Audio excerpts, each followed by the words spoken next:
Welcome into the Inside Bassmaster Podcast, episode 101. Kyle, I'm not going to say that, the 100th episode means more than 101, but we're now into season 7. I'm going to officially change it over on the podcast, season 7 of the podcast, episode 101. And it's very important because, like we mentioned in the last few podcasts, when we get to the end of the season, we get to October, we get to November, all of our tournament trail results are coming to a finalization. The Opens finishes up, the College Series finishes up, Team Championship and Nation are in the next month or so, and we just finished up the Kayak Series. So if you're just joining us for the first time, welcome into the Inside Bassmaster Podcast. I'm Ronnie Moore. My co-host, as always, is the digital content editor of Bassmaster.com and the do-it-all man on the road, Mr. Kyle Jessie. And Kyle, you've been a guy who's known a lot more about the Kayak Series the last few years than I have. You see right over your shoulder. Can you move your beautiful dome for me? Look at that title or the cover shot of Bassmaster magazine there of a kayak event, your first one you ever did. And so, Kyle, tell us about the Kayak Series, because Old Town got behind it this year and they really made it special. And we got to crown an Angler of the Year this year, along with multiple winners. Yeah. So first off, I'd just like to start by saying, as far as I know, that's the only kayak cover ever in Bassmaster magazine history. Ooh, I'd have to double check. I'd have to double check with James Hall, but I'm pretty sure that is accurate. No, so my general takeaway, just in general, the last couple of years, like you said, I guess closer to 3, I've been able to cover a handful of these kayak tournaments. Right now, we have Mark Cisneros going to a lot of the tournaments because he's more in tune with the culture and does a really, really nice job. He does a great job. If you ever see the content on Bassmaster.com, probably came from Mark, but I have been to a handful of the tournaments, and the one thing, oh man, there's the real trophy. Hey, sorry to interrupt the podcast, but I figured that that's probably going to be Marlo's first experience will be with kayaks. So we're going to have to get her situated in some ponds. She's not too quite sure. She's like, I see myself over here, but it's not a mirror like I'm used to. So sorry, Kyle. She's just waking up from a nap. That's what's great about working from home for the podcast. I know you're doing the same. So thank you, honey. Miss Marlo. Hey. So sorry to interrupt, but you're talking about Mark covering the event. He does bring some great updates from the actual kayak tournaments, because I know I keep up with the tournament that way, because normally they're going on at the same time as we have other events. So it's not necessarily on the front burner of having a bunch of coverage there, but he does a great job for a one-man show. Yeah, absolutely. And the one thing I was going to say, though, is, I guess there's probably a lot of other people that might have this thought too. And this is something we talked about on the first episode that we covered the kayak season, or at least halfway through the kayak season, was I think the general perception is that, maybe the kayak guys aren't as good at fishermen, things of that nature. The one thing I learned really quickly is that's absolutely not the case. These guys are really, really, really good fishermen. I mean, these guys are sticks that just choose to fish out of a kayak because, of a handful of reasons, I guess. Obviously it's a lot more financially, accessible for a lot of people. And then, a lot of these guys are guys that fish out of boats too. They just really love the kayak scene. And there's one thing, the one word that always comes to my mind when I think of the kayak tournaments, it's just, there's a lot of passion. I mean, the anglers are passionate. The guys that do it, just that follow it are super passionate. Like I said, Mark's super passionate about it. It's booming. It's crazy. It really is insane. That's the one thing that, we talk about bass fishing and growing the sport, and that phrase that's always used, and they always use it in terms of getting people who've never fished into fishing or getting younger people into fishing, which basically they could Venn diagram overlap each other with that same statement. But the one different aspect of boats and tournament competition versus, every single level, you can fish in a different kind of boat as you go up the levels. If you want to fish out of an 18-foot boat in high school and college, you can, totally doable.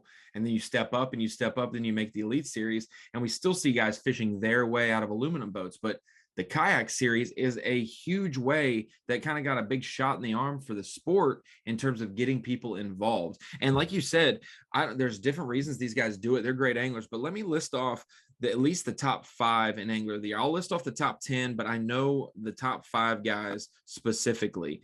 Drew Gregory was our Old Town Bassmaster Kayak Series Angler of the Year. Justin Largan right behind him in second. Mark Edwards, it'll say Larry Edwards, but he goes by Mark. So Mark Edwards in third, Eric Siddiqui in fourth, and Garrett Morgan in fifth. I'm going to list you where they're from, Kyle. Drew Gregory, I think he lived in Georgia, but now he lives in Ohio, or vice versa. For Ohio, kayak fishing might be the best thing for you, accessing small bodies of water or back rivers and creeks like that. Justin Largin's from Virginia. Mark Edwards is from West Virginia. Eric Siddiqui, I believe, is Cincinnati, and he's in Ohio. Garrett Morgan's in Arkansas. So no offense to those states. Arkansas has a lot of classic history and Elite Series pros and things like that. But those are not states that you think the best anglers came from. Alabama, Florida, places like that, Tennessee, you figured that's going to be, especially centralized, where your top anglers are going to be. But that's not the case in the kayak series. So it's a little bit of flavor, kind of like the West Coast deal for the Elite Series. When we have those West Coast guys, we don't know too much about them, but what they do well translates pretty good across the whole U.S. So it's cool to see that. So that's our top 5 in the Old Town Bassmaster Angler of the Year. 6th was Josh Deal. 7th, Robert Barnett. I know that name. 8th, David Burt. 9th, Brian Delahunty, and 10th, John Lessman. So congratulations to our top 10 in Angler of the Year. And one thing before we invite our first guest on and add him to the podcast, we had, I believe, 5 regular season events, and 3 of them were won by the same guy. And what they do is, in the kayak series, you take out of the 5 events, you take your 4 best finishes. And this guy knocked out so many wins. Drew Gregory, the Angler of the Year, he won at Grand Lake, he won at Smith Lake, and he won at Pickwick. Absolutely amazing and astounding. Kudos to the other guys who won. We had Justin Largin win at the Harris Chain, and Garrett Morgan won in Lake Fork. And then obviously, I believe we talked about Eric Siddiqui and some of those guys for the Classic that we had in South Carolina as well. So kudos to all those guys. But Kyle, that is dominance. 3 of the 4 events that Drew fished, he won. And that obviously led to an almost perfect season and an Angler of the Year run. Yeah, it's hard to quantify that, really, because that's so unheard of, really, for any level of bass fishing, whether it be opens, elites, nation. I mean, you name it. I mean, you look back and you think of the best AOY season any elites ever had, and they would only win, at most 1 event, maybe 2. I mean, I don't even know if there's a certain lately you don't even have to win 1 to win. Right. Yeah. I can't even think of a circumstance where a guy won 2. My head always goes to Ray Hanselman winning all 3 events in a Toyota series type, or whatever they were called back then, who knows. But Ray starts there's I can't remember how far back that was, but anyways, sweeping a division. Yeah. I mean, there's just dominance, and he only fished 4, which you can correct me if I'm wrong here, but the AOY finishes was based on 4 events. You didn't have to fish all 5 of them.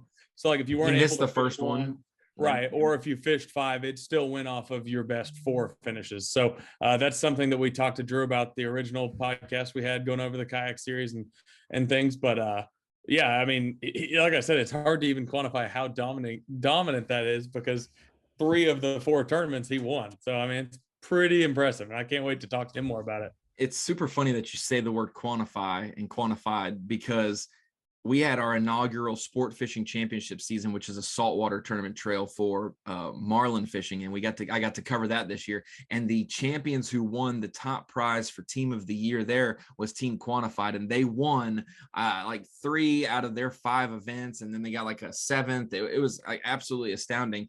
I see your little girl there. Yeah, go ahead. Exactly. Well, let's go ahead and add him in here. Drew Gregory, our Old Town Kayaks Bassmaster Angler of the Year winner, and just a great advocate for the sport. Kyle, we were talking about that. There are guys, we think about maybe kayak anglers as guys who have a lesser skill, but we talked to this guy in a podcast a few months ago, like you mentioned, and Drew said, no, the competition is astounding. We just choose to do it different, and we don't want to be set apart from bass fishing like a different niche. We are all bass fishing, and we're all just doing it our own way and doing it differently. So congratulations. Welcome into the show, our Angler of the Year for the Old Town Bassmaster Kayak Series, and a 3-time winner this year, Mr. Drew Gregory. Drew, how are you doing, man? Man, I'm whipped, to be honest with you, Ronnie. It's been a long year. You may have, gotten into that a little bit here in the intro, but man, it's been a long year. But I'm trust me, I'm much happier than I probably look or I'm acting, just because I'm just exhausted. I don't know if it's the two young kids. I know you got one, the 1-year-old and a 4-year-old going crazy upstairs. You guys may hear them, but or the season or what. But no, man, it's been great though. I can't complain. This is what you want to have happen. You want to be whipped in a good way, whipped because you exhausted yourself, physically, mentally, emotionally, everything just spent. And you left it all out there. That's what sports is all about. That's what we love about sports. And there's no doubt I left it all out there this year for the Bassmaster Kayak Series and the other series I fish as well. Well, Kyle and I were just talking before we came in here that you're going to be busy this off season because you're going to have to renovate your house as well, because your trophy room's getting a little cramped. You're going to have to get a bigger room for all your trophies and checks. But Kyle, we were talking about it. Drew, a fantastic, you take your 4 best events out of the 5 Bassmaster events for Angler of the Year race. And so Kyle, the one big thing that was kind of hanging over a lot of anglers' heads was Drew was off the top 10 leaderboard. The only reason we talked to him earlier in April was because he just won Grand Lake, but really he was just getting his season started. He had missed an event, and so he was way down the points race. But every guy on there said, if I was to project Angler of the Year, I'd have to watch out for Drew Gregory. He didn't fish the first one, but he wins one. He's known to win. Well, you just went ahead and won the last 2 that you fished as well. So Kyle, it is impressive to get that kind of I guess acknowledgement from your competitors, but also to follow through with it. So, I mean, we were both impressed.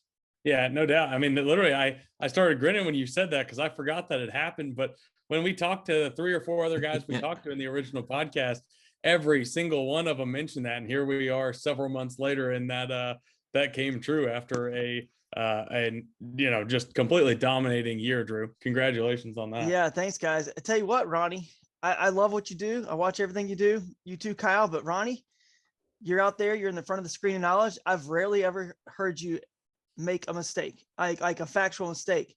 You're just awesome at your job, dude. I got to give you a compliment. But you know what? Thank you. Did I make a mistake? I caught you. I won. I won the last 3 in a row, not 2. No, after we talked to you, you won the next 2. We talked to you after Grand, and then you won the next 2. Okay, you thought you caught me. I thought I had you. No, you can't catch me. If you want evidence of him messing up, we can probably find it somewhere. Okay, good. So just let me know after the podcast. Kyle, you always got my back, dude. You always. I appreciate that. Yeah, you're gonna go dig that up for me. Okay, all right. No, I hear you, man. No, it's been a great year. You're right. Obviously you can't dream stuff like this up, and my goal to come into the year was to have a run at the Angler of the Year for Bassmaster, and I knew I was going to miss the first one because my little girl was still pretty young, didn't want to leave quite that soon. And Lake Fork, obviously it's a great lake. I would love to have been there, but I did win the Hobie Bass Open Series AOY with fishing the minimum events and the last in a row as well. So I knew it was possible. I knew I could do it if I just went on a run. You just don't think it's going to happen realistically. Obviously only one person wins that, right? So everyone's probably shooting for it. And man, it just was in the cards for me. The lake set up right. Everything just kind of worked out for me perfectly. And I got to fish sort of my style, but do it in a different way. I'm on the main lake on the Harris chain of lakes. I got 7th there. That was kind of at 7th, first. And launched with a bunch of people there. And it was kind of like, yeah, right. It was kind of scary launching with a bunch of people. I couldn't find a little spot that, everyone loves to have fish themselves, but it worked out there. Got that 7th. And then of course, Grand Lake, I'm on the main lake. I would love to have been up in one of those river arms somewhere.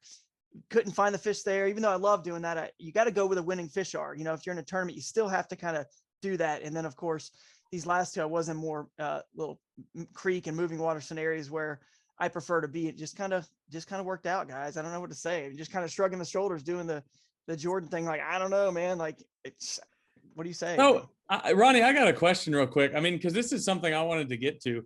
Obviously, you're extremely well respected amongst all the kayak guys. I mean, it's well documented, and obviously you're super confident in yourself. But realistically, at the beginning of the season, I mean, like, there's no way you could have expected this, even as much confidence as you have in yourself. Like, have you had time to kind of like reflect on that and kind of understand like what you actually did this year? No, not really. I mean, I'd never fished Grand Lake, never fished Lewis Smith. I'd never fished Harris Chain. I mean, none of these places I'd ever fished before. So then the last one on Pickwick, I only fished once last year. So it Where do you fish? Because you're always fishing. Then where do you fish? I know, man. It's funny how that's kind of worked out. In Florida, it's always been the Kissimmee chain, and then I've been out in Dardanelle and places like that in the Ozarks, and just never happened to hit Grand. But I've only been doing this, if you think about it, Ronnie, for 3 years full time on the tournament scene. So if you actually think about it, you maybe get 12, 13 tournaments a year, couple duplicates, duplicates in there. And so once you add that up, it's actually not that many new bodies of water, which I could go on whole nother tangent about. That's where kayak can grow. You know what I mean? We can really expand and grow the sport of fishing big time, and not, intrude on the bass boat world's, fields, if you will, the field of play, the bigger bodies of water. We can go to some of these and really expand there and grow the whole sport that way, which is where I hope we do continue to go. But anyway, I didn't really realistically expect it. But once I got the 7th and then I got the 1st, I thought, well, okay, you don't need 2 more. I never thought I was going to get 2 more firsts after that, but I just needed some solid top 10 finishes. And then maybe I could get, the AOI, winning the tournament. Is just like, man, I don't know. Again, I just don't know what to say. Someone kind of chime in, because what do you say? Like, someone tell me. I don't know what to say. That's what's crazy is you won 3 of the 4 you fished, and those 4 go towards your Angler of the Year race. 3 of the 4 you fished, and you got 7th in the other ones. You were, 6 points from a perfect season, a perfect 4 event stretch, and you only won by 22 points over Justin Largan, who had he had 1 victory this year. But you think about how consistent he had to be just to be in the running once you win that event. Obviously, you needed a top 25 to win. You didn't know that going into it, but you just did your best. So tell me, as a bass fisherman, one who has a 21.5-foot boat outside, but loves getting up into creeks, sometimes in the heat of the summer, you go do that and you get away from the offshore people in the crowds, or the shallow water that's main lake and hot. Right. You get back in the creeks, it's cooler. Or in the fall, we see it at Douglas and places like that. You get up into the shallow backwaters, things like that, away from everyone, and it produces, but it's not always the deal. So tell me how you adapted your style. Was it bait wise? Because if that's what you're looking, Drew Gregory's going to try to make it work. So at least on a practice day or scouting, you probably tried to make little nooks and crannies and long creeks and streams work, but 2 of the events they didn't work in, like you said, 2 of them it did, and you won. So is it a timing deal up there? Is it seasonal? Because when you get in April, probably a lot colder in the backs of those creeks than it is in the summer, where it's refreshing. It's probably frigid. So walk me through that a little bit, because it's got to be a balance. Yeah, there's definitely a timing thing. And you guys will notice, and it's like I'm giving away a secret. If anyone just pays attention to the bass fishing world, there are certain times of year where fish move and make migrations and do different things. Kind of like you get into that summertime, you're like, oh boy, here comes a ledge bite. It's not like it's some secret anymore. We know when they go where and what they do. You just got to track that, be a fan of the sport and just start tracking that stuff. Well, here's the thing though, about, kayaks can go shallower than the bass boats and get to the water, which they're made for, right? Obviously. So we can get a little further back and away. So fish go 2 directions. Once, like you're saying, once you hit that April, once you get April, May, late April, May, different parts of the year, that obviously that can vary, but they'll go 2 ways to seek cooler water and refuge. Okay. They're going to go deep, like you're saying, a little bit deeper, maybe get into, especially once you get to June, July, whatever, they're going deep, offshore, deeper. Maybe if you've ever jumped off a cliff, you go down 10 feet, you feel that colder water. They maybe like that oxygen level there, the cooler water, and they might go there to find that refuge. And that's where you get those good crankbait bites and stuff like that happen in the summer, down deeper. But then they also could go to what I would call that cool breeze in the summer, the fan, the air conditioner just blowing right on your face. It feels good to us in the summer in the heat. And that's the rivers and the creeks, the streams, the moving water. And it feels like that. I feel like it just feels like air conditioner across their gills. So they're going to seek that refuge in 2 different directions typically. And a lot of them will even stay on the main, will still stay, of course, shallow. They're brim bed eaters, on the main lake banks too. But the key to that is going to be your shade, your grass. They're still going to find that a little bit cooler water in the grass and the shade, somewhere they can ambush. So that's kind of the places you're looking for. I just prefer to choose to go up the rivers and creeks because, I could go and learn, more. I know how to do a little bit, but I could go and certainly learn more offshore stuff and be a part of that whole game out there, because there are huge schools of fish out there. But my theory on all this whole thing is I could also just be getting better at my craft, because I still have more to learn going my way. So you got specialists in this sport. I know you guys are some of the biggest fans of the sport. You follow as close as anybody. So you know who your specialists are at certain things. And they say, well, there's always fish offshore. You know what I mean? I'm sure Patrick Walters or someone, he's, live scope guy, you could throw in whoever you want to throw in here, but he's probably like, I can always find something offshore. It might be 5 foot, deep somewhere offshore, but I can always find them off the bank offshore. So why would I want to go play the other game? It's not my specialty. And that's just what I do. I just said, you know what? I don't need to, I don't have to. And we get as consumers in the sport, and we get caught up sometimes, and we got to learn this new rig and this and all this stuff. But I would say you kind of need to declutter, because we don't have enough time on the water. Average, guys fishing, not pros. I mean, I do it full time, but not full time to the level of the elite guys, right? So those guys have enough time to actually dial in all those crazy new techniques that are being figured out, and that's what they do, and they have time to go do it. We just don't. So I feel like you're spreading yourself thin when you try to learn all that stuff and do too much. You just need to dial in. How do I get this bait in front of that fish's face? I got something that can go deep and do it, shallow, through vegetation, all the different structure, rock, wood, and then just go get better at it. Those few things. One thing I wanted to mention is, you were calling it your specialty, things of that nature. I think you could go as far as saying it's a skill set, in the sense that your ability to get into these places via a number of things, your skill as a kayaker, your kayak specifically. And I want you to get into that, because since the last time we talked, you had, I guess you announced released your kayak. Right. So I want to get into that and talk about the fact that, like I said, that's kind of something you go into these tournaments knowing that you have a skill set that's maybe greater than some of the other competitors, and that's why you would choose to go that route. For sure, Kyle. That's a great point. I mean, there's no different than, the Johnson brothers are just praying to God that Lisa Talmadge says, all right, it's blowing 15 to 20. There's 5 and 6 footers on Lake Ontario, but we're going to let you go, because they know their boat and their experience navigating waves like that, riding in the troughs, things that some of the not quite as seasoned, anglers, and especially not an angler that's ever dealt with a Great Lake, knows how to do. So they think, well, hey, I got all these fish to myself now. I'm not going to have to deal with the other anglers out here in the pressure. It's no different than Jason Christie taking the Express up the Sabine, 60 miles, and the skill he's learned to be able to drive that and not break off a lower unit to get to his fish, or Keith Pochet, with the little boat he's using in the opens. It's all the same thing. I'll throw John Cox out there, man. He got below the Rodman Dam on the Aqualaha, and it's a maze back there, but he's got that skill set and the right boat setup, which is what you are kind of alluding to here, Kyle. And I've got a Crescent Shoaly kayak that I designed and developed with Crescent Kayaks, and also have a little ultralight they make that's even smaller than that. And it's crazy to think this, but you guys have seen it on the Big Bass side. The aluminum boats, they do behave and act differently, and it's like a very small window, and it's very situational. It's not like it magically works every time, because it doesn't, but they can get you sometimes into some places and do some things that, the other boats can't, and vice versa with the Johnsons and the bigger 21 footers out there on the main lake. So I just take that little boat, lightweight. It's easy to access some of the spots that might be a little tougher for some folks. And then once I get in it, drafting in 3 inches of water, and the skill, that I've learned, with kayaking is, we call this a sport, for sure. And kayak fishing is 100%, no doubt about it, a sport, because there's a big physical element to it. No question. And the beauty of sports is, pushing our bodies and our minds, and just as far as we can. Right.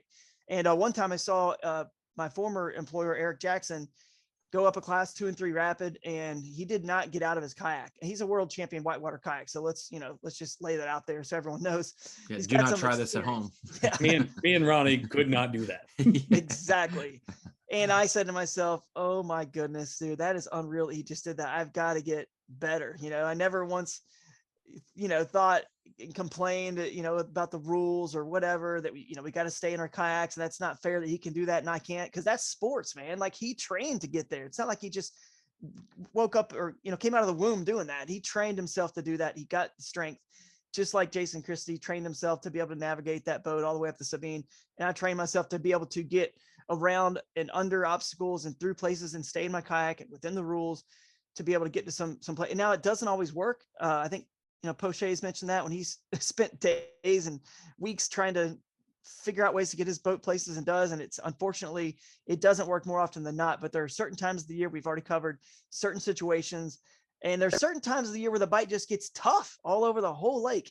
And you don't need 20-pound bag. You don't need for us like a 95-inch, 90-inch day to win a tournament. You might just need a couple low 80s, 80 inches days to get the job done. And so that's kind of where I guess I've just honed in as my specialty. And it's not like I've honed in for tournaments. This is what my message has been since the moment I got into kayak fishing. My original boat I designed with Jackson when I first went full-time in the kayak fishing world was the Coosa, my signature series model back in 2010. It was a river fishing, creek fishing boat. That's what it was for.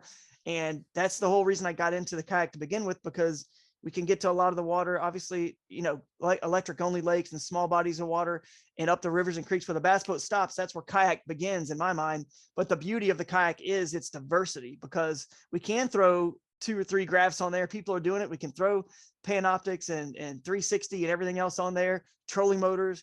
We can do all that too, which is Mine so would cool, sink, man. no doubt. There's no way. I mean, you're talking about an ultralight. I figured the only way you lighten up a kayak is by getting on Weight Watchers or something yourself, weight and taking weight off myself. But that's one thing I wanted to talk to you about, Drew, is the one big difference other than the boats and the styles, because we see the same kinds of up the creek kind of crazy, strategy workout in the Elite Series, is the one big difference is inches versus pounds. And so do you ever think about, or you guys have to document it with photos on your ruler, and it has to be a certain way for it to be a legal catch and registered and everything?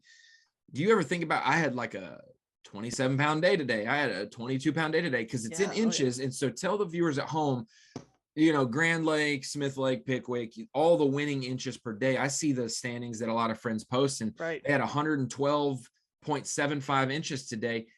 In the summer, that could be a 17-pound bag, and in the spring that could be a 28-pound bag because of how the fish are shaped and what you're going after.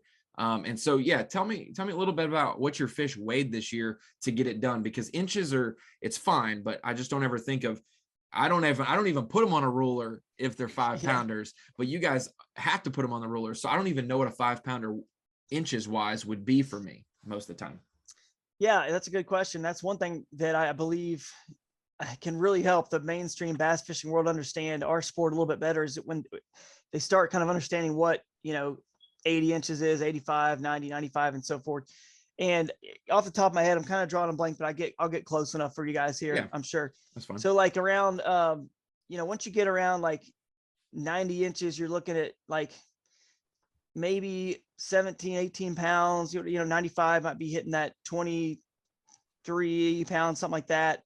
And then, but that's just based on a length to weight calculator, and that takes the average fish. Yeah. Once you get to 100, it's kind of like 25-pound bag sort of thing, pretty much for sure. But like you said, times of the year can kind of fluctuate. But here's the cool thing, and they're going to tweak this next year. I know on the standings, it's already there on our Tourney X leaderboard. If you go and look at it, if you hover over someone's length, it says estimated weight. It'll tell you that on it right now. But we're going to try to get it added as a column, because if you don't know that, then how do you know to go? Yeah, hover? You don't know to hover. Yeah, you don't know. So, but here's the thing: if you have, I don't know, like whatever you have, let's say in inches, whatever it says estimated weight, you always have to take into account it's probably a little bit more, most likely, because if you cull up in a bass boat tournament with weight, you don't care about how long it is, you just care about how heavy it is. So you might throw out a 15-incher that weighed less than one that was 14 inches or whatever, so you want to keep the heavier one. And when we're constantly culling, we often catch fish that are of similar length at the bottom end of the spectrum. So in the Tourney X leaderboard, it sometimes says 5 plus 7 or 5 plus 3. That means you culled 3 times, you culled 7 times. When you see that number, now granted, not everyone has signal, you're not uploading live all the time. So someone that just says 5, and maybe they still caught another 10 keepers, but most people are uploading live if they have signal. It's smart too, obviously. And so you got to add a little bit more, just a little bit more, give a little bump just because of that, knowing you're going to keep the heaviest. So, well, and a place like Smith Lake, you could catch a 19-inch spotted bass and it's just a bullet. We've seen spotted bass that are really long, and I catch a 13-incher that's really wide. And so that's also the thing. Does that take into account the type of fishery you're on or species? It just says length, but a 19-inch largemouth and 19-inch spotted bass might be totally different weight-wise projection. Yeah. Yeah. Right now it's just kind of estimated, I think, based on just black bass overall. Cool. But it's close enough to get us there. And what I do, here's the cool secret, a little tip for anybody out there in kayak fishing tournaments. I find with the local, tournaments, the latest elite series or open or whatever, the latest or history, it doesn't matter. Go back in history and see what that lake puts out that time of the year and convert it to length. And then when I pre-fish, that's in my head. I need to find fish that are, I need to average a 17-inch fish, like almost a 3-pounder, 3-pounder or so.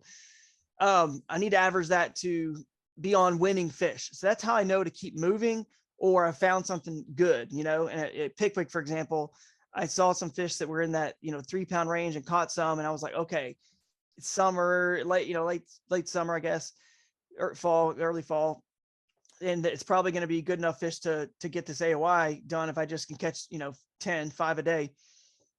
So that's a little tip. Just convert it from the opposite direction during pre-fishing. And then you kind of know what you're on, if you're on anything good or if you're just on blah, Yeah, because Kyle, I know that back at the hotel, and what'd you have today in practice? 12 pounds. I caught a 4-pounder, and then now know there was 4 for 8 pounds, so he's on smaller quality size. I wonder in the house there that Drew stays at, or whoever he's with, if he's like, yeah, at about, 42 inches, give or take 30 inches, how they might sandbag on the scale. I didn't measure him today. I just saw it was a 3-pounder, but that's some negotiating they can do, Kyle. Yeah, that's a fair point. I haven't really thought about that, to be honest. Sandbagging on the measuring board. I hardly know what I'm on, man. I really don't. You kind of know what you're looking for when you see it, and you don't. It's hard to explain. These small waters, you can't just go and beat them up and pre-fish them. They're not going to last for 2 days. So I don't really do. If I see fish visually in the water, if it's clear, that's great. Don't need to catch them. That's the best case scenario. If I catch one that's a decent size or 2, I guarantee you there's more in there that size, and I just stop fishing and I leave that spot, go find more fish that size or bigger, and then during tournament day, I always give myself an out. That way, if I go in there and that was just a total aberration, that one random fish, I can get out and move and salvage my day somewhere else. So it's kind of like I often say to people pre-fishing the house, like you're saying, around the house, the guys I'm staying with, I caught a couple decent ones. I don't really know what I'm on. And I find out on tournament day exactly what I'm on, and then adjust on day 2 of the tournament. And hopefully you're pushing. I know Seth Fighter said this way. You want to be like really learning and pushing into that pattern, and it unveils itself in the tournament. If you're so dialed in, I know guys who say, man, I had 95 inches every day in practice. What happened? That's because they kind of caught them all, if you're that dialed in. I don't ever have a full 5 fish. I had this many inches in 5 fish in practice. I don't know. I'd never know, because I don't catch that many unless I went to 5 different locations and caught 5 fish and I added them up. I'll never know from one spot. So it's kind of just I know what I'm looking for when I see it, and hopefully it works out. And I give myself that safety, just a way to get out and go somewhere else and pick up and crank up the Toyota Tacoma outboard and load that Crescent trolley back in and head on to the next spot and hopefully salvage something on day 1. So this is more of a generic question, just kind of a season long thing, but obviously you mentioned a minute ago, pretty exhausted by this point from March all the way to October. Is there one memory, one fish catch, one something that sticks out the most to you this year? And if so, can you tell us that story? Sure. That's a good story. Getting my season kicked off. The regular season, I fished the championship at on Lake Russell in conjunction with the Classic. But then I'll get into that. I'm gonna be upset at the guys at Lake Hartwell Dam that told me that they were going to run water all day on day 2 and they generate water, and they didn't. They were holding water for the Elite Series guys. Yeah, that's because the guys called and said, "Don't pull it down." Yeah, I'm fishing in a foot of water. Don't do it. Unreal. I had like 90 some inches within it took 9:30 a.m. and then they just cut it off, man. And on day 2, and they said they were going to run it all day. But anyway, I'm still bitter about that if you can't tell. But the season for Bassmaster got kicked off on the Harris chain. It was really exciting just a couple weeks after that championship. And then catching a 20, I think it was 23 1/4 inch largemouth there on like the second or third cast was amazing. Because the fight I posted, you guys, we got it on bassmaster.com. You click on Kayak and see, but I'll never forget that fish because in Florida, a Florida stringer is typically this big 8, 9, 10 pound or something big, 7, 8, 9 with a bunch of, 14, 1 and 2 pounders thrown in there. And that's how you, and maybe you The squeak Florida a 3 or limit. 5. Yeah, the That's Florida a Florida limit for sure. And you need that fish. You got to have that one. And the time to get it is usually that low light situation. I'm launching with 7 or 8 other anglers. We're all kind of going in the same area. And I just stopped at one point and said, all right, I'm just going to stop. I'm not racing any further. And I'm just going to throw top water right here when they all clear away, when the, lines in hits. Like I said, third cast it hit. But what was crazy about this particular fish and story is it's jumping multiple times. It's big. I can tell there's this random piece of floating palm.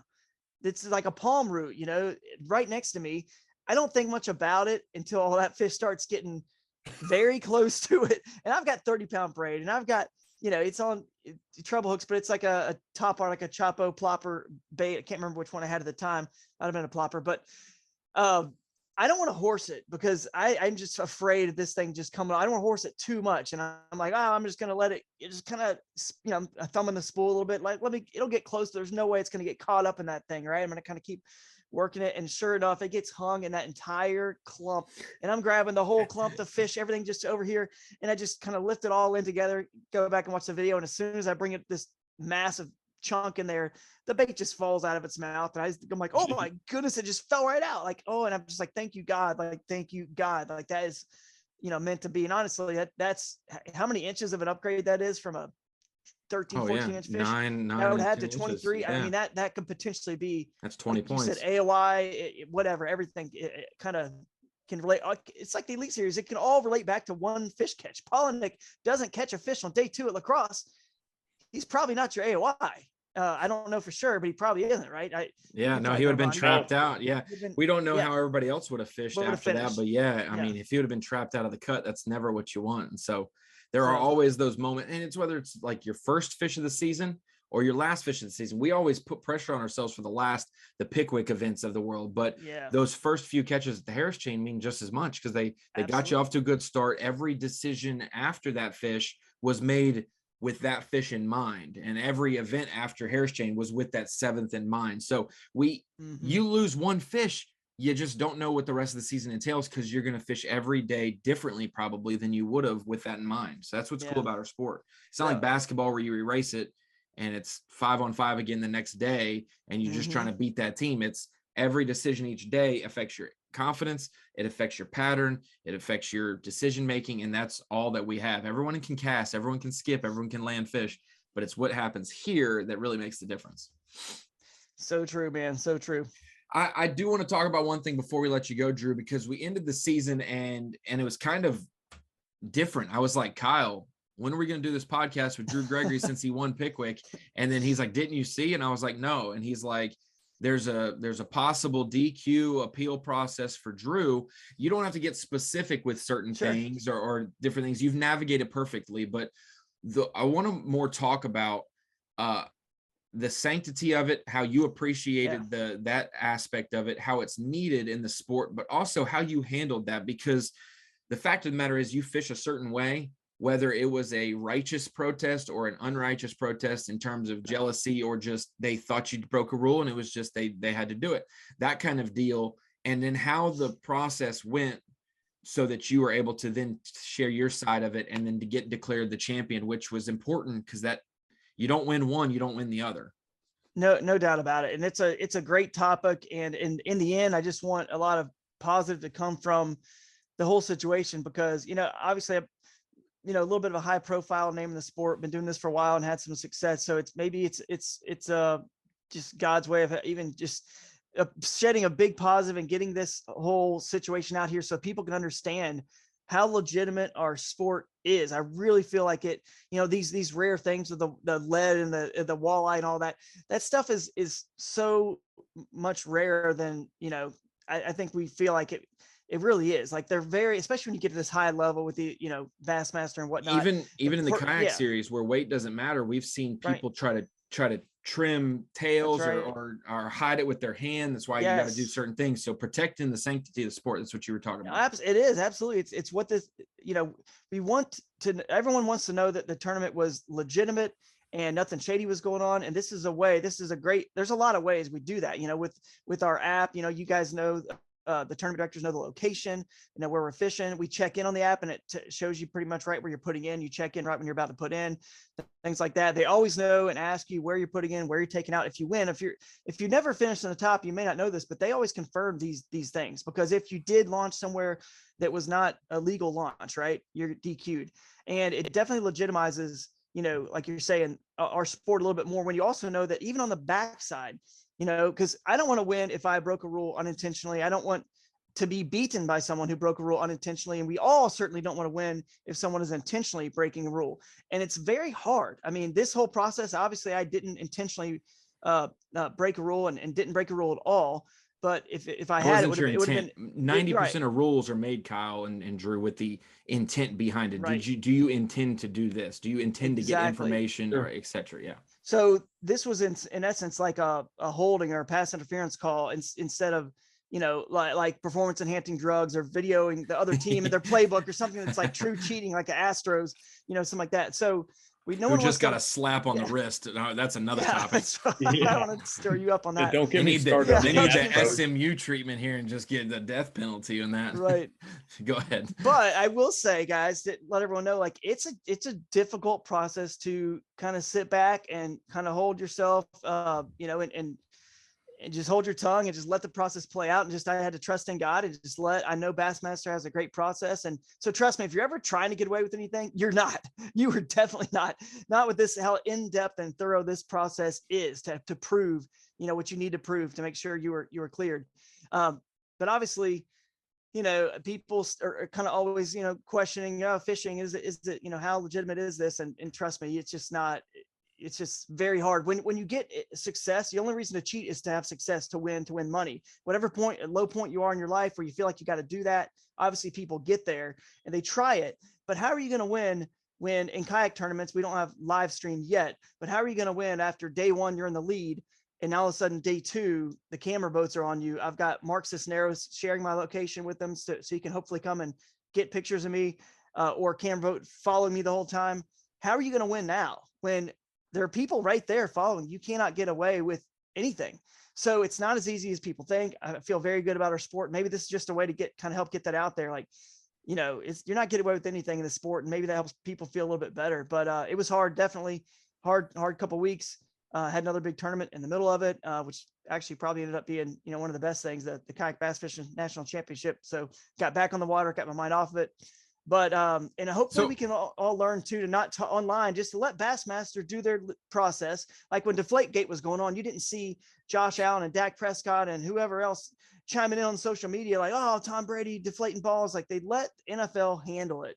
And then because you only look bad if you said the wrong stuff online as another pro in the sport. So I think we've all learned to kind of like just let it play out, and then let's comment afterwards when the truth comes out and I can talk about it. And but basically I can get into more if you want on what the protest was. And well, Kyle's dialed in on this more than I am, but I'm interested in, the rules obviously as well, but tell me what a legitimate launch is, because the thing about kayaks is like, I can take this piece of plastic and my rods anywhere in the world and just dump it in the water. So what is a legal boat ramp? And then also you like to fish way up creeks like you talk about. Is there any limitation other than what's connected to the body of water? Because that's always the bass rules, is the tournament waters is Pickwick Lake and every stream or creek attached to it. There's not a dam, no locking, those types of things are in the words.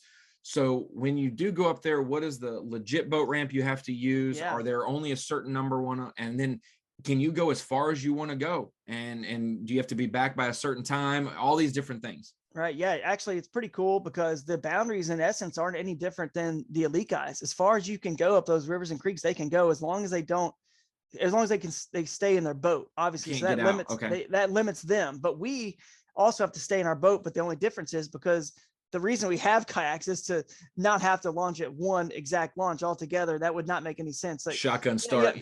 You got a 40,000 acre lake and now it's fishing 2,000 or 3,000 acres because we're all just right there crammed in one spot. So we're not catching fish. We're not having fun. This whole thing doesn't work if we're not embracing what the kayak is about. And so legal launches are any public, land that is on that body of water, right? So rivers, creeks, and streams. So you got a lot of bridges that have public right of way. You've got canoe and kayak launches at lots like today's world. What's cool is the Yamaha Right Waters is the headline sponsor of the Bassmaster Kayak Series, and they're fighting for, they're not fighting for water rights on Lake Pickwick proper, Main Lake. That's for sure. We got plenty of boat ramps. They're fighting for all these, what we call blue ways. It's kind of like a greenway, but they call them blue ways, which they're water trails, right? For kayakers. Kayaking is one of the fastest growing sports in the entire world because of the fitness aspect to it, the health, right? So you got a lot of these blue ways. The blue ways have, if there's a public state park or a city park or whatever, national park, doesn't matter. They're always going to have, if they're adjacent to a body of water, a creek, a river, they're always going to have a boat launch or canoe and kayak launch there. So those are certainly legal. Your bridges, your boat ramps from the lake. But you do have to do some research and look the county GIS, but there's apps out there like Onyx and Farwide that are real easy to find that stuff. And that's kind of the cool thing about the sports, kind of finding some of those places you can get in that any angler can look and see it just the same and get to those fish. And then you just got to stay in your kayak. And the rule with Bassmaster is it must be accessible from the main lake. So that means it must be paddleable, to and from the main lake, all the way up that tributary to where you're fishing. So you don't have to launch. You could launch way on the main lake. As long as you could get there from the main lake, you could launch at a ramp there and cruise up there or cruise back. Yeah. Or launch way upstream. Yeah. Yeah. And then, as long as you know, which is interesting about, and that's kind of what, can kind of bring us into this topic. So on Wednesday, the first day we were allowed to be on the water, I found my fish way upstream, but then I had to determine, are these fish legal? Like, are they accessible from the main lake for me and my skill set? And that's when I did on Thursday. I had another angler pick me up, way down. I cleared the whole section, went through it and made sure I didn't clear it like take anything out, which would still be legal. But I went through it. Yeah. I went through it and checked it, made sure I had a path to get through both ways. And I did. And so it wasn't easy, but that's where we get back to the Johnsons wanting, Lisa to let them go in the 15, 20 mile an hour wind, because the big 5 and 6 footers. I said, this was, there was some stuff that was kind of challenging for me. So I don't know that many other people in this tournament that are just using a paddle and, most of them motors and big heavy kayaks and all that stuff, pedal drive, stuff like that. I said, you know what? I think I might have these fish strategically. I might have these fish to myself for 2 days if I want it. And so that's what I ended up doing. But yeah, I had to make sure it was clear. And then once it was, I knew it was good and legal. And then Friday, I just took it easy and rigged. And then that was kind of what the protest was over, just to ensure. I don't think this was a malicious jealousy protest at all. I don't have any issue with anybody who brought up a protest whatsoever, because I don't think it was. I think it was an eyebrows raised. This guy just won 3 in a row. And then looking at, whether they found out or where I was fishing, I don't know.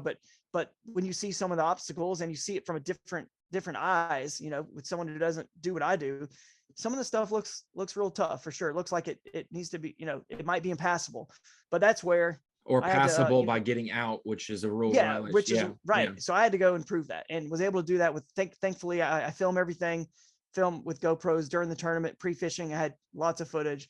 So I was able to prove that and show, like, okay, if you get really close, because most people from 20, even 5, 10, 15, 20 yards away, they'll see something and they'll just turn around and say, it's blocked, it's impassable. But until you go right up to it, scan it on each side, like literally a 2 foot or 2 foot away from it, and really look around every nook and cranny and see if there's a way to get under a little log that goes up and you got a 1.5 foot gap or whatever, you can lay down in the kayak and kind of shimmy under. You don't know until you've practiced it and tried it. You just don't know. And then anyway, so I was able to prove that. And it was, fortunately, man, it was one of the coolest moments. I think it'll be a moment that only Lisa Talmadge and myself and my wife will probably really understand the emotions that came out of me when I got that call. And I almost just every time, I haven't talked about this much, man, I almost just tear up just think about now, because I knew my character was being probably online. I stayed off social media. I knew it was being possibly attacked by people who just, maybe for whatever reason, they just want to see something about our world. We want to see people that have success fall, but then we want to see them get built back up like Tiger Woods. We want to see that, things like that. I don't know, but I knew that was happening and stayed off of it. And And it was cool to see it was cleared. And she told me, it was 5 or 10 minutes after the call and the whole appeals process happened, and 3 neutral parties made their decision. And it obviously happened very quickly. They said I get a verbal within 24 hours, and I got the call in 5 to 10 minutes. And I just worked so hard for that, for those fish all year long. And so I just cried like a baby on the phone with Lisa, just tears of joy. It was like everything was cleared. I was clear, my name was cleared. And now there's more certain than ever, because if you think about it, if that person didn't protest and they have video or photos of real shallow water that, hey, how'd someone get up this, or logs or whatever, and they didn't protest, and then they share it later, then it's kind of like this big cloud is over this, asterisk. Like, oh man, I don't know if he did that legally, but I was able to prove that and show it. So I feel like it's more certain than ever now. So I'm just blessed. But it was, dude, I'm telling you, I cried like a baby, dude. I did, because I knew what it meant, everything I was hoping for the AOI and everything. And I knew in my heart I didn't break a rule. I just worked really hard, and that's the way I've been taught and was raised to work, and work ethic, and just do things thoroughly. And just when somebody else says you can't do something, then it just makes me want to go and try to do it even harder. So I feel like that's what I accomplished this year, and just so thankful. Well, I want to say, and I think that this is something that I hope, people have seen, have watched you do, and, take, from how well you handled all of this, because I just want to say from my perspective, it seemed like you handled this super honorably, like you said, from start to finish.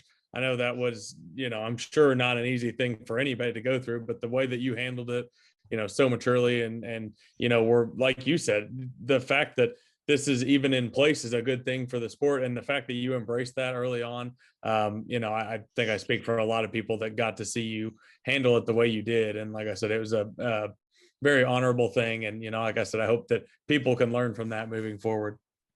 No, thanks, Kyle. For about a 3 or 4 week stretch there, the sport of fishing was under attack all kinds of ways.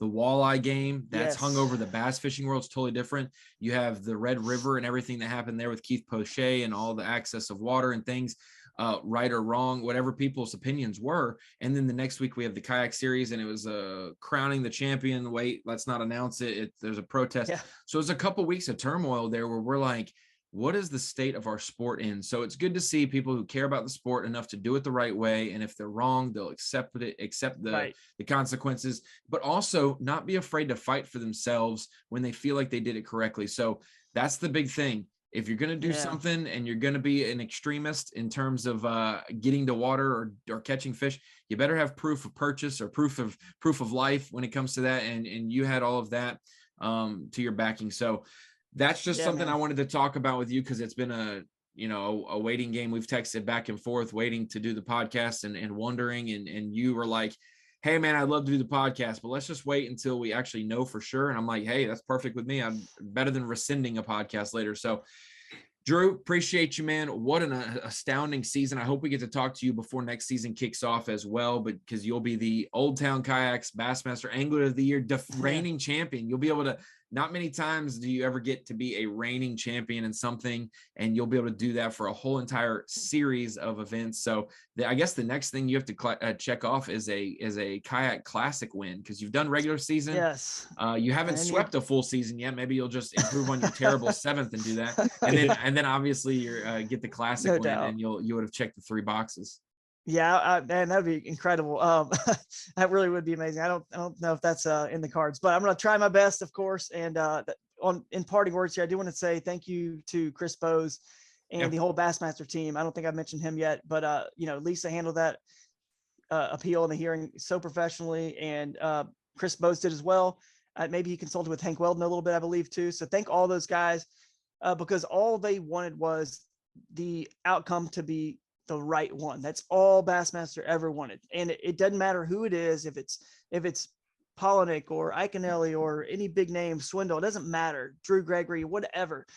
Bassmaster is just wanting the correct outcome the same way we all do. And that was shown through the whole time. I have more faith and more trust in Bassmaster than ever because of going through the processes. As much as it sucked that it was me having to go through it and defend myself. But like you said, you get that footage, you film yourself, and it can come up big in situations like this. And thank you guys for all the support all year long and having us on. You and Kyle are some of the best out there, and I love watching what you guys do and all the content you create. It's a joy. I never missed a Bassmaster Insider podcast. So I'm not going to re-listen to this one, but if there's another guest on next time, then maybe this one I'll miss, but I lived it here. Just live, pick so. it up halfway. Bingo. You can catch Halfway. the guest that we have after you Okay. hang up with us. You'll catch that guest interview there. So Perfect. Kyle, fantastic angler, Drew Gregory. And one thing that's important, I'll say this. We have another minute or two, but we are hoping to do the right thing by every tournament trail at Bassmaster. I can speak for some of the tournament directors that we have, that's the goal, is the sanctity of it. I told Chase Anderson, the owner of Bass, the other day, I said, Chase, you're going to get the straight answer from me no matter what you ask about, because I've been a fan of Bass before I was hired. And if I leave next year, I'll be a fan of Bass for the rest of my life. I want to protect Bassmaster, whether it benefits me or not. So I know our tournament directors want some of that as well. And it's also, Kyle, because we plan to try to take the kayak momentum and take it to the next level next year, the year after that. There are a lot of big things coming with Bassmaster and the kayak series, those partnerships and everything in store. And I know that Drew's happy to be in on the ground floor, along with all of our winners this year, our top 10s in points. But Kyle, there's some big things coming with Bassmaster and the kayak series. And I'm excited, as I'm in the process of trying to sell my boat, that maybe Drew can hook me up and guide me on kayak selection if I need to do that. I actually had my baby girl come in earlier in the podcast before you joined, and I said, we'll have to start her off in a ultralight as well, or maybe we'll have to start off with the big beefy one so she's stable, and then we'll work our way down to the ultralight. But yeah, Kyle, there's some big things for kayaks, and I'm excited to learn along with the viewers. Yeah, absolutely. And I think, once again, going back to kind of the same point I mentioned, having guys like Drew as ambassadors for kayak fishing, and that's the one thing I've noticed with not just Drew, but a lot of the top tier kayak anglers, is how knowledgeable they are with, bass fishing as a whole. I mean, every aspect of it. I mean, the amount of things that Drew just hit on a moment ago with the Johnson brothers and a lot of the comparisons and the analogies that he made. It really is big time to have those kind of guys fishing this series. And, like you said, I can't wait to see where it goes in the future. I think it's definitely only getting started. Yeah. I think Drew, we had 4 or 5 kayak anglers in that April podcast we did, and all of them were winners already and became winners throughout the year. And we're in our top 5 in points. And I'm like, and the states, while we have a minute, I know you probably got to go eat dinner or something. No. Talk about the states real quick that are represented, because I think, do you currently live in Ohio? Currently, yeah. So I grew up in the Southeast. Yep. Yeah, you live in Georgia, I believe, and then now you're in Ohio. Eric Siddiqui's in Cincinnati region. You have Virginia, West Virginia, Justin Largent, Arkansas. Mark Edwards. Yeah, you got so many guys. Garrett from Morgan, states. Josh Steele, I believe, is Georgia. So there's so many states represented. And what you guys said about kayak being a big part of the momentum in Bassmaster, I got to chime in on this, because forget the angler side, I love sports in general. I got my master's degree in sports management. I love sports, and just like you guys. And one thing that I'll never forget is, the intro to sports management class, they said the hardest step, it's like the stair step thing. The hardest step is to get a customer on, just to get in the door, that first step. So sometimes you see these cheap seats, tickets or whatever, because you get them in the door, next thing you know, they're buying a $10 thing of popcorn and whatever, $10 beer and all this stuff. It just boom, boom, boom, boom, boom. Or you just got to get them in that first step. Kayak fishing is, when you see the expense of these big fiberglass bass boats these days and all the electronics, obviously to compete at that highest level, it's pretty pricey, no doubt about it. But a kayak is $300 at the cheapest, Dick's Academy. There are a couple of rod holders on it, whatever you want to go and get something like that, a Walmart, whatever. It is this stair step. It's that first step that's just so easy for someone to get into this sport. And then they can fall in love with it, get out there on the water and catch a few more fish, because they're not just right on the bank where everyone just sits there and fishes at their local, fishery. So that's where I think kayak and the fact that, in golf and soccer and other sports, if they boom, there's just more land. We just build more golf courses, build more soccer fields. We just do not have that luxury. The only way, and we're seeing it come to a head now. I mean, forget kayak even existed. The bass boat world, I don't think you could ask a bass boat angler in this, all around the country, are your lakes, not crowded enough? Are they crowded or are they overcrowded? And all of them are probably going to say it's overcrowded. The pressure is too much. But we can't make more lakes anymore. It's not the only reason they exist isn't just for like our recreational bass fishing. The other problem is once the trophic upsurge for the lake, which is the first 10, 15 years, basically of the nutrients that you flood all the timber in Lake Fork, and it's just super nutrient rich. And the fishery is incredible for the first like 10, 15 years. Once that goes away and it becomes just kind of silted and depleted, unfortunately, the only way to replace it is with grass and things like that we love, but recreational people don't. Jet skiers and party boaters, so we spray that stuff, so we kill that off.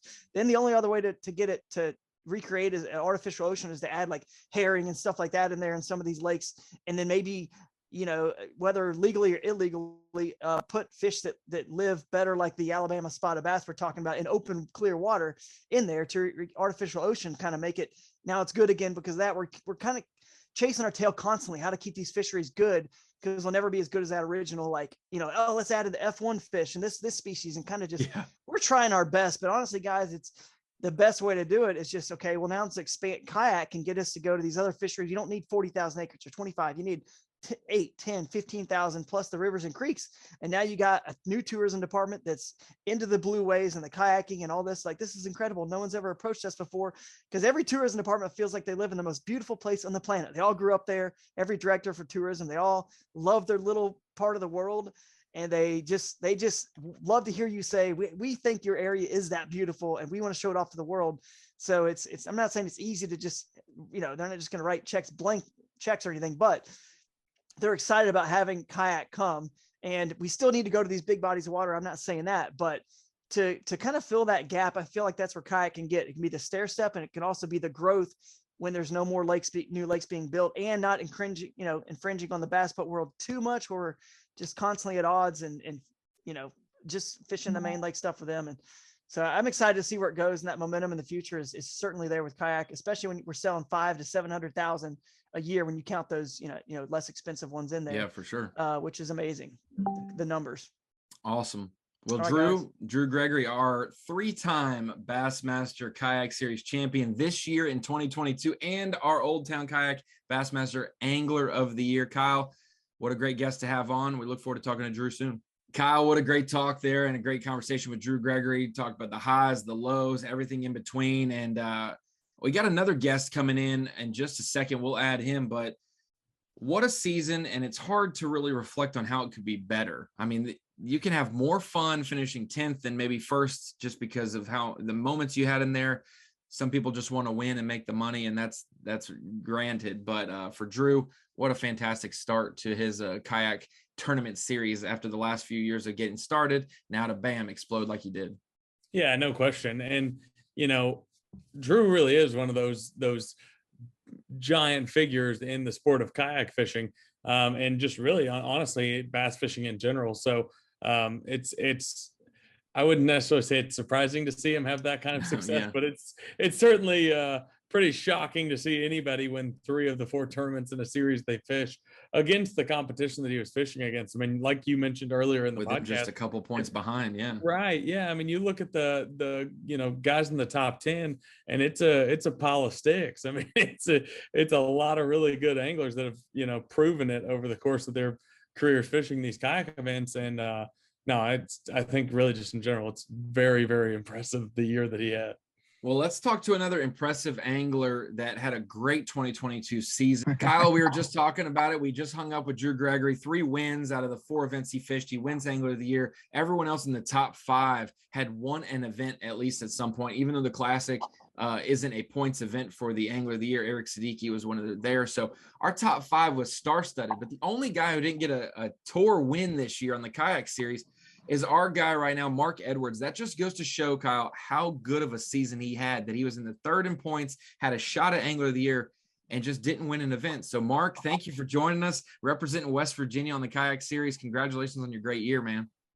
Thank you. Thanks for having me. So, Kyle, I'll say this.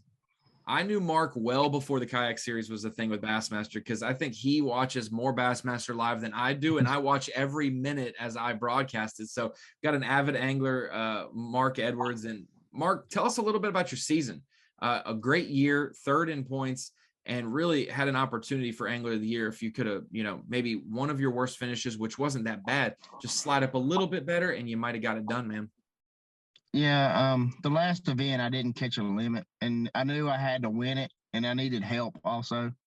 But I had a great year. Like a couple of times, I didn't have good practices, and I just, we had one drop event, and I just went fishing, and it was like, man, I might be able to drop this one or something.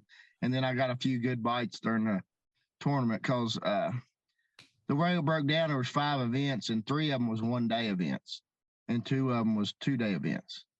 So the 2-day events, neither one of them I had a limit the first days, but the second days I done really, really good. So, but both events was real early in the spring for Lake Fork. It was like 16 degrees. It was miserable cold. So there wasn't very many limits at all.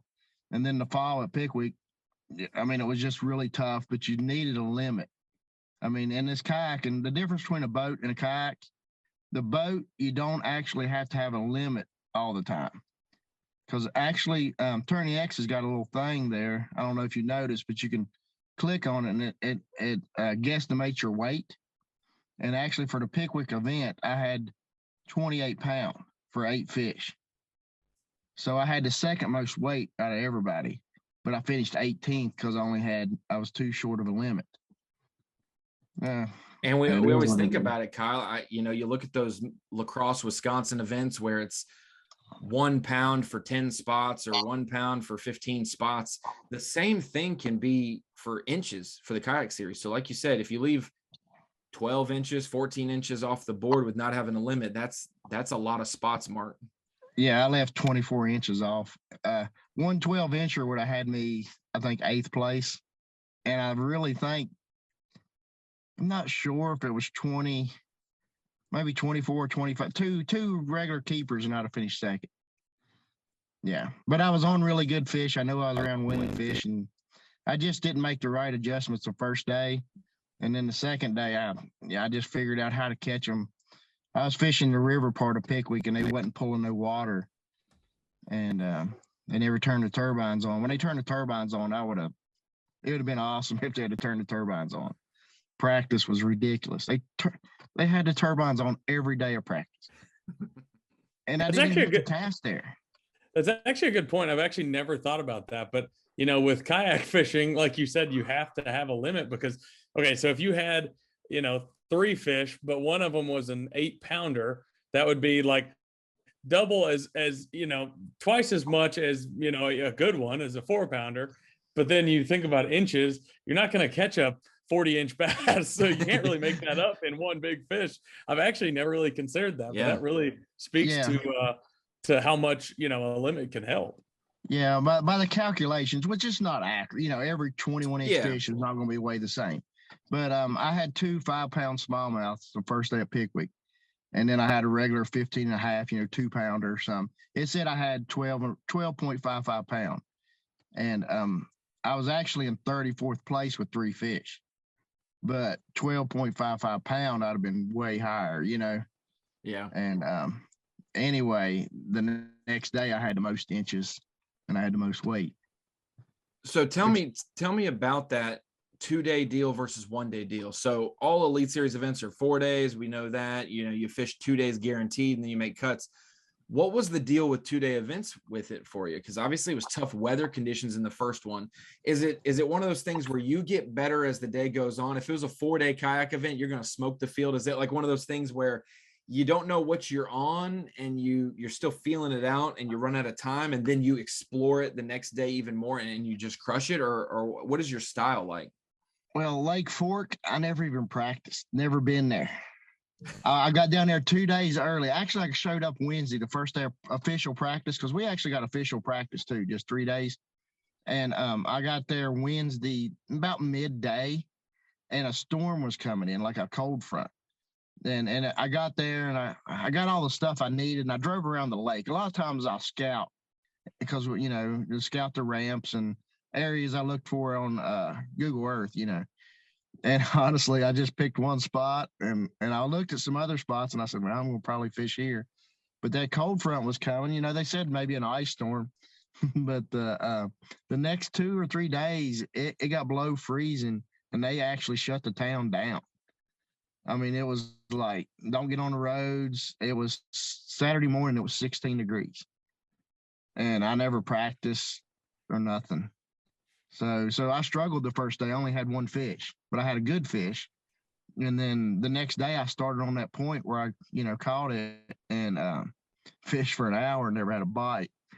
So I just started changing up. You just always got to change up. They'll always bite something. You just got to keep changing. And I caught one on a crankbait the second day. And then I went 3 or 4 hours and nothing. And then I just happened to figure out a deal with the Cinco, and I ended up catching 90 some inches second day, and it got me 21st place, which was my worst finish, but there was 150 some people in it. Wow. And the conditions the second day was post frontal. It was rough. And it was like windy and cold. And I think the high that day was still in the 30s. And then it just got slick calm, and it just throw a Cinco along logs. And it was it was crazy. The last 2 hours I caught like 3 or 4 fish. So while we're talking about one of potentially the best lakes, bass fishing lakes in the entire world, let's talk about where you're from. Because according to one of Bass's newest employees, Chase Sansom, there are no bass in West Virginia. So how are you any good at bass fishing? And what I mean by that is, like, how do you go, growing up and fishing there in West Virginia, somewhere where the bass fishing is obviously pretty tough. How do you feel like that's helped you, when you go out on tour and fish these lakes you've never seen before? Yeah, it's something. It really helps us because I live 10 minutes from a Bluestone Lake. It's on the New River, and it's one of the best lakes in the state, but it's also one of the worst. I mean, it has nice fish in it, but it's just brutally tough. And the thing is about back home, you just can't sit there on like one point or one log and catch a bunch of fish. So, man, I've traveled now.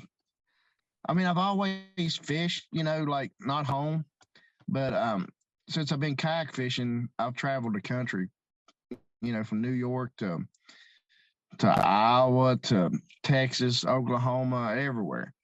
And there's just way more fish everywhere else. So once you get around fish, it's just I can catch. It's a vacation. Fish, so yeah. And then I see other people complaining, and I'm like, you don't even know. I mean, you don't even know struggle. Like, honestly, I had a limit in every tournament, and I fished 3 tournaments a month roughly. Not included the bass. We got 3 clubs, and we have a tournament a month. And the first tournament in our club, I only caught 3 fish. And I was like really disappointed. It's my favorite lake. And I told the tournament director, I'm not coming to the check-in. I'm like, I'm headed home. I got to work tomorrow. And he's like, man, I think you're in the top 5. I'm like, what? I only caught 3 fish. But it snowed and stuff. It was the first week of April. It was horrible. I only caught 3 little fish. I only had like 30 some inches. And honestly, I got 3rd. But I had a limit in every tournament all year except till Pickwick and the first day. And I could have just kayak fishing so tough. Once you commit to an area, it'd have been 30 minutes move just to go catch 12 to 14 inches where I could maybe catch keepers. You know what I'm saying? And I just caught a 21-inch smallmouth. I mean, kind of hard to leave. I was thinking one more bite of them. And yeah. That's kind of the strategy that we see a lot of anglers play. Those guys, we always see that duel, it seems, especially in the summertime, the guys who are shallow, the John Coxes of the world versus a guy who's fishing offshore. Will the number of bites for the offshore guy outmanage the big bites that he gets? Is that your style? Do you like to fish shallow for the most part? We just got done talking to Drew Gregory, who loves to go up creeks as far as you can. And maybe you don't get a bunch of bites, but you have them to yourself. Maybe you can manage a population of fish. Are you kind of looking for something in practice that gets you a lot of bites, or are you okay with getting those 18 to 22-inch bites? No, I like to get bites, but when you're in a tournament, you want the bigger fish. If you caught big fish in practice, you want to fish that area. But I really, man, I kind of take pride in it. I don't have no specialty, man. I can feel like I can do whatever it takes, and that's what I mean. It doesn't matter if I use a spinning pole or a big. I caught them in Pickwick. I caught them from a 6-inch mag draft to a drop shot. And you threw a 6-inch mag draft on a drop shot. Is that what you just? No. I'm just kidding. I'm just kidding. Saying, I'm just messing with you. So I mean, yeah, I have. I fish out of a native watercraft, Titan 12, so I can put like 20 rods inside my hull. Really? Yeah, and so yeah, if Well, I need a rod, man, I'll be up there pulling a rod out, putting another rod in. But Kyle's got a fish. couple for you. He can give you right back there. Yeah, just a few. That's actually ironic you mentioned that, because one thing I was going to bring up was the fact that here recently on Bassmaster.com, we actually have a photo gallery of your kayak that Chase Sansom actually shot. And there was one part of this that I've been meaning to ask you, and I feel like this is maybe the best time to ask you. Just tell us about your shallow water anchor here. For those that aren't looking at the gallery right now, go check it out. But it is a 5-pound pink dumbbell is your anchor. So tell me about that. Man, that's the only color they had. Yeah, it's the only color they had. That's It'll funny. be all right. So hey, that's how you get it done in West Virginia, though, right? I hardly ever use it. I mean, I always have it with me just in case. Because a lot of times when I first got into kayak fishing, I had a smaller kayak, and whenever you catch a big one, I'd always want to go to the bank. You know what I'm saying? And like Bassmaster don't allow us out of the kayak, but the kayak I'm in now, I'm comfortable about measuring them, because that's what the real kayak fishing is so much tougher, because we got to measure the fish. I mean, measuring the fish is honestly really, really hard. It's not something easy. And then when you get on a schooling fish, which I've been fortunate enough a few times to be on, I mean, it takes a few minutes to measure him and you know what I'm saying, to get and cast back out. And actually the Bassmasters first event they had, it was on Logan Martin, and I finished second. And there was that's the most they've ever had in a kayak tournament so far, is 250 some. Wow. But I was catching them every cast for 30 minutes. When it doesn't last that long normally, you know what I'm saying? Sure.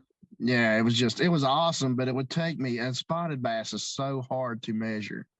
They just open their mouth and they just do not want to shut it. And it took me like a few minutes on each fish. And then the wind was blowing, and I was like 100 yards from the spot. And then I'd have to go back up, dude, and I'd make one cast. And then it was like, I hooked another one. I was like, holy, it was awesome. Mark, and then, tell me then about I had a crowd, and they were like, how big is it? And the last one I caught, it was like 17 and a half or something. And they were like, oh, you took a lead. And I'm like, oh, shut up. I got to measure it. You know, it's stressful, but it's fun. It's rewarding. And I also think the kayak is so much better around, everybody's boat pressure right now. You know what I'm saying? The fish can feel pressure. They even if us kayaker guys are around, they feel pressure, but they do not feel the pressure from a kayak as they do a boat. Yeah, I mean, I know for a fact they don't. Mark, tell me about your season in general. Did you fish? I'm trying to remember. You haven't fished a full season of Bassmaster events until this year. And what made you do the full season? Was it the Angler of the Year hopes? Was it the now formation? I'm a bass fishing fan, and so Bassmaster will always be legendary to me when I was just a fan. And now that I'm a worker, and if I'm never not a worker in the future, I'll just love the brand. So now that we've jumped into the kayak deal, after some of these other tournaments, is that what kind of sparked you to, hey, this is another trail I can work towards a goal with? And if that's the case, talk to me about that. What your goals are for kayak fishing with Bassmaster? Yeah, it was 100% the Angler of the Year. Because like I said, the first tournament they ever had, I finished second. So I already qualified for their championship, right? Qualified. Well, I've never fished lacrosse, so I went to lacrosse, and then Chickamauga wasn't too far from me in the fall, so I fished him. But I fished him 2 tournaments to win. There were no Angler of the Year points or nothing, you know what I'm saying? And I almost had big fish at lacrosse. But where I was fishing to win, either you win or you don't. You know what I'm saying? Yeah, so when you fish for Angler of the Year, you kind of, you get that mindset where you got to get a limit. You know what I'm saying? You get a limit, and then you work on the size, sort of. But the second year, y'all had the kayak series. I fished 1 event, all I fished.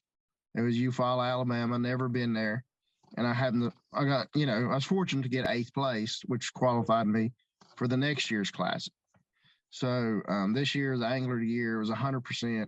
I was like, I want to be the first one to do it, And then plus, it's fun fishing new water. I love fishing new water, and I did it a little bit in a bass boat with a friend, team deal. But it's so expensive, man. It's just the cost of everything, gas, because you got to gas your truck, your boat, man, the kayaking, man, and it's fun and rewarding, it's all at the same time. So I like it. Okay, so here's a question for you. This kind of came to my head there while you were talking about the Angler of the Year and how that's something that motivated you to fish all of them this year. If you could only have one for the rest of your career, would you rather win the classic event or would you rather have an AOI? Because I know you've AOI. come close in the classic. Like surely that means something to you as well. Yeah, the AOI. Yeah, I mean I've been fortunate. Every classic I've been pretty close. The Possum Kingdom, I had a rough day the first day, and the second day I had a really good bag. It seems like my second day, once you figure them out, I got lucky there the second day, got on the big school. Hey, like I said, Kyle, if we do a 3-day or 4-day kayak event, maybe we need to make the classic longer and Mark will just win every one of them. It seems like you get better every day and a little bit of momentum. Tell me about your history in fishing in general. Did you start out in a bass boat, or was it just the economy aspect that put you in kayak fishing? And do you feel like your game has grown, your ability in a kayak to catch them? Because I've grown up in a bass boat, but I'm thinking about exploring kayak fishing. I try to think about what I do on the water that I won't be able to do there, or I'll have to adjust. That's got to be a difference for someone who's maybe going back and forth between fiberglass or aluminum and a kayak. Yeah, like when I started out of a boat. My dad bought a boat. When I graduated in 97, and he bought a little Spectrum. It was a little like a bass tracker, 17-foot, 75 horse. And my sister was in basketball in school, and they had like a yearly bass tournament on the local lake, fundraiser. So we fished it, but I first started fishing catfish tournaments at a local pond. And then I really wasn't just a bass fisherman. And then he bought that little bass tracker, and then, next thing you know, I'm starting to get in a few tournaments and stuff, starting to get in the bug. And, the kayak helps you so much because, like, when I watch live, I watch all of them, every brand. I watch everything. If you ever hear my phone ding during live, Kyle, it's because Mark is messaging me about what's going on. Yeah. But them guys move, they move around so much, and in a kayak, you're not able to. And the thing is, I've told my buddy when we was team, I'm like, if I'm on that bank right there, I could catch a fish right here. There's bass right here. And we're riding around miles and miles and not getting any bites, all day. But the thing is, you just got to figure out how to catch them in that area, because it helps out a lot like that. And then I think out of my bass boat, I done well by myself out of the bass boat, and I started having a few issues. I had the steering brake as a big bass brawl event at Smith Mountain. And I'd caught a big bass that morning, and I was bringing it in first hour, and it was like a 5-pounder or something. I mean, it didn't win the hour, but I won like top 2 or 3 or something. I placed decent. And when I come off plane, my steering broke. So there I'm done the rest of the day. You know what I'm saying? So then I go get it fixed, and my bearing comes out of it. So it's just like all that added on. That was like 2016. And then KBF come out with like $100,000 championship, and I had some friends doing the kayaking, and actually back in 17, West Virginia had the most number of kayak fishermen per state by far. Wow. I mean, it was silly. Like on Tourney X at one time, they used to show how many registered Tourney X members, and we were like 3rd out of the whole country, but the population wise. Oh yeah. And our club, the first year in our club, we averaged 147 people event. Wow. Which is crazy because we don't have a big lake. So every time we done a lake, it was like 2 or 3 places you could choose from. and it was still crowded. Like they had a river tournament in 16 and there were 200 people. 200 people signed up for a little Greenbrier River. That was rough. Wow. Well, we've seen Kyle, one of the best college anglers in the last 5 years. Nolan Miner didn't necessarily come from West Virginia, but he fished at West Virginia. He knows about it. He's a huge kayak angler. He fishes for everything that swims as well. And now makes sense, Mark, because maybe the bass population is not the best. You got to be excited with whatever you catch. And so catfish, trout, doesn't matter. But yeah, what are your goals for next year? Now that you've had a great season one with B.A.S.S, great finishes on these events, your worst finish being 21st. I mean, shame on you. That's terrible out of a 150 plus, kayak event. What are your 2023 goals? And what do you think you need to do to shore it up? Obviously the schedule, will dictate what your, maybe strategy is going to be. Yeah, I plan on chasing angler year again, if possible. It depends on the locations, but I think my truck's got one more year in it. So hopefully I need to win one of these things then. Yeah, I need to win the classic. That's the big money deal, yeah. I got a Toyota, and actually the first year Toyota done their tournament, I had a 2012 Tundra. It was the first year, and I fished it on Lake Norman. So I was a Toyota team fishing member or something. It was a pretty cool deal. I need to get Toyota to step up and give me a ride. That's awesome. But I plan on fishing the Bassmaster Angler Year stuff, and like this year I won one Angler Year locally, and I finished second in another one, but I missed an event there, and I come really close to winning it.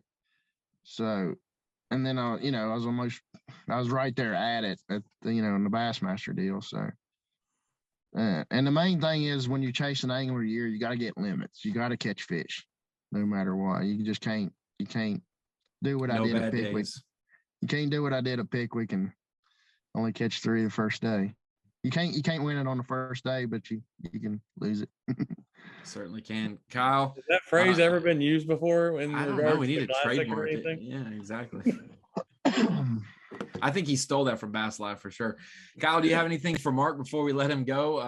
Obviously we've now gotten, this is our second Kayak Strictly podcast of 2022. And we've got to talk to so many fantastic anglers that are represented by so many different states that you wouldn't expect necessarily for the best anglers. So it's really opened my eyes a lot. Yeah, no question. I mean, the last thing I would say is just congrats on a really good year this year. And I look forward to next year, and I'm sure you do too. And look forward to getting the schedule out here and moving forward. Yeah, hopefully we can get it to grow and get some more sponsors to step up. That's what we were just. Go ahead. Yeah, I mean it actually it's more affordable and the way the economy is now and stuff. And I mean, if you look, people talk about professional bass fishing all the time. But if you look at how many people actually make a living off their winnings, man, it's tough. It is really, really tough. And I don't think anybody hardly makes a living kayak fishing off their earnings. But you can do well, you can do decent and enough it makes it feel like it's worth it. And then, going completely in the hole. But the bass boat stuff, whew, I'd like to get back into it, but man, I still got a boat, but. Hey, well, third in our Old Town Kayak Bassmaster Angler of the Year says you were right where you need to be. And so, Mark, we do have some big things on the future for Bassmaster and the kayak series. We're excited about those. And in a couple of weeks and months, we'll be able to outline some of those changes. And that's one cool thing. We appreciate the kayak anglers that have fished all of the tournament series, no matter where they are, because they've been there on the ground level. They've embraced us as, for the most part, that as we've came along and learned about this aspect of the sport and help it grow. And now obviously we have our tournament series and we hope to continue to make that beneficial for the anglers. So thank you for fishing this year with us, and man, congratulations on such a great season. And we look forward to 2023 with Mark Edwards. We'll have to get it changed in the system from Larry Edwards, because I was like, is that the same guy? I think it is. I don't know many guys in West Virginia that catch bass as good as a couple guys do. So congratulations, man. All right. I appreciate y'all guys having me on. Of course, Mark Edwards from West Virginia, third in our Angler of the Year race this year. Hoping to get a couple wins from him next year and maybe even that classic money so that he can continue to do this on the road. Mark, appreciate you, dude. And we will talk to you and more in the next one. All right. Thank y'all. Kyle, Mark Edwards, and Drew Gregory, two true characters in their own right, different backgrounds. That's one cool thing that you see. Different backgrounds, the trophies, the checks, doesn't matter how flashy you are. It just matters about catching bass, and we get to see them do it their own ways. You got a guy who considers himself a specialist, who wins Angler of the Year in a couple events, and a guy who really doesn't know what he would dial himself in as, and he is just as successful, just a few key fish away from maybe having that title himself. Yeah, absolutely. And you know, one thing you hit on that I feel like is a really good point, and something I haven't considered a whole lot, is the fact that, you know, kayak bass fishing in general is great for a lot of these places in the country where, you know, tournament bass fishing, you know, traditional tournament bass fishing out of a bass boat is not very popular, you know, whether there not be, you know, a whole lot of bodies of water, the fisheries aren't great. I mean, there's, you know, even in states where there's a lot of good fisheries, there's twice as many, 3 times as many, way more than that, places that you can't really fish from a bass boat, you know, streams, rivers. And you know, that's something that Drew Gregory obviously hit on earlier in the podcast. And, you know, I hope that there's, you know, people listening that may think that there's not a route for them to make it and to be able to fish tournaments. I mean, there's a lot of potential to fish kayak tournaments in some of these places like West Virginia, where you don't traditionally think of bass fishing being a huge thing. But like Mark just mentioned, I mean, it's a huge thing there. I mean, the fact that he said third as far as, yeah, I mean, that's wild. That was a crazy stat to me. I mean, like I said, I just hope that there's people out there that are seeing this and kind of a light switch going off in their head, kind of similar. You mentioned to Nolan Minor, actually, you know, being such a good, he decided to do that. Yeah. Right. Yeah. Decided to fish more of the kayak stuff, things of that nature. You know, I think that there will be more people moving forward that kind of recognize that and, you know, follow suit. Yeah, one thing's for sure, the kayak series is growing. We see it all across the country. One thing that's also great is, yes, it is only 1 day or 2 day events. We hope to bring some consistency to that, maybe make all of them 1 day or all of them 2 day events. But one key thing, some of these guys he didn't practice at Fork and ended up catching 90 inches on the second day. Some of these guys can't make it down for certain things. There's official practice windows. The key thing there is you can have a 9 to 5 job and be able to take off a few days here and there to be able to go travel, get a day of practice in possibly, and fish a Saturday tournament or a Saturday-Sunday tournament, and still be able to operate a full job until you make this deal a living. So we see one guy like Drew Gregory, this is all he does is kayak tournament fish. And a guy like Mark Edwards, who's right there skill level wise, and he's just waiting for his breakthrough. So very cool to see that. It's an affordable, and we always talk about the working man. That's one thing that a lot of anglers bring up. You've got the Bass Nation series, you've got, which is represented in each state. You've got the team championship and those aspects, fishing with your buddy and a team. You can make it to the top level of the sport and the classic there. And then also you've got the kayak series now. So accessible. I'm intrigued by it. I think I'm pretty athletic, and I hope that I can stay in a kayak when I get one as well. I don't dump myself out. But Kyle, appreciate you joining me on this edition of the Inside Bassmaster Podcast, kicking it old town kayak style for the Bassmaster Kayak Series. Appreciate you joining us, and glad we got to talk to 2 of our best anglers for 2022. Yeah, I've enjoyed it. And like you mentioned earlier, hopefully we'll earlier, you know, in 2023, we'll have a kickoff podcast and have some guests and talk a little about schedule reveal. Yeah, absolutely. I'm looking forward to it. Awesome. Kyle, appreciate you, man. And we will chat soon.